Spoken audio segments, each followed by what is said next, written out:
My name is Maisa. I'm مائسا کچھ عرصہ پہلے ہی ترکمینستان سے ہیوسٹن آئی ہیں. انہیں زچگی سے متعلق کسی طبی ماہر سے مشورہ کرنا ہے. مائسا کے پاس میڈیکل انشورنس نہیں اور امریکہ میں انشورنس کے بغیر طبی سہولتوں تک رسائی بہت مشکل ہوتی ہے. اگر یہ گائنیکالوجسٹ کے آفس جاتے ہیں، ان کے جو پرائیویٹ پریکٹس جو دوسرے اسپیشلسٹ جاتے تو $200 فرسٹ وزٹ، اور یہاں پیشنٹ کو جس طرح سے دیکھتے ہیں انشورنس جن کا نہیں ہے تو ان کے لیے بہت بینیفیشل ہو جاتا ہے.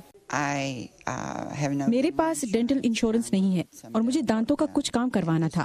مجھے کئی لوگوں نے یہاں آنے کا مشورہ دیا. ابن سینا فاؤنڈیشن مائسا اور چاؤ ایلن والٹرز جیسے ہزاروں ضرورت مند افراد کو مفت طبی سہولتیں فراہم کرتی ہے. ٹوڈے اللہ کے فضل سے we are the fourth largest. آج ہم ہیوسٹن اور ہیرس کاؤنٹی میں میڈیکل سروسز فراہم کرنے والا چوتھا بڑا ادارہ ہیں. شہر، کاؤنٹی اور ریاستی حکومتیں ہماری خدمات کو تسلیم کرتے ہیں. شروع میں ابن سینا فاؤنڈیشن جنوبی ایشیا سے نئے آنے والے مسلمانوں کو ہیلتھ کیئر فراہم کرتی تھی، مگر اب اس کے 75% مریض ہر قسم کے نسلی اور مذہبی گروہوں سے تعلق رکھتے ہیں. بیسیکلی اس وقت اگر دیکھا جائے تو ایکول ہوگا کہ بھئی 25% اسپینک ہے، 25% افریقن امریکنز ہیں اور 25% آئی وڈ تھنک کہ ہمارے جو وڈ سے چائنیز، ویتنامیز اس قسم کے لوگ آتے ہیں. تو 75% از دی ریئلی آئی وڈ سے کہ مائنورٹیز جو آتی ہیں. میں اپنے لیے اور اپنے خاندان کے لیے ڈاکٹر اور ڈینٹسٹ کی خدمات کے لیے یہاں آئی ہوں اور ان کی فیس بہت مناسب ہے.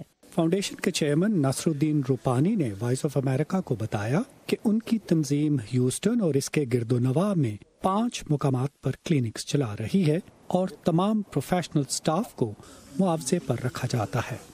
The doctors, staff, everyone is paid except جو ہماری بورڈ ہیں وہ والنٹیری ہے. ہماری جو ڈائیورس کمیونٹی آتی ہے تو ڈائیورس کمیونٹی کو کبھی ٹرانسلیٹ کرنے کے لیے ہم نے ہر کمیونٹی سے ہمارے اسٹاف کو رکھا ہے. ادارے کے چیئرمین نے بتایا کہ وہ جلد اپنی کلینکس میں ذہنی امراض کا شعبہ متعارف کرا رہے ہیں کیونکہ اس کی ضرورت بڑھتی جا رہی ہے.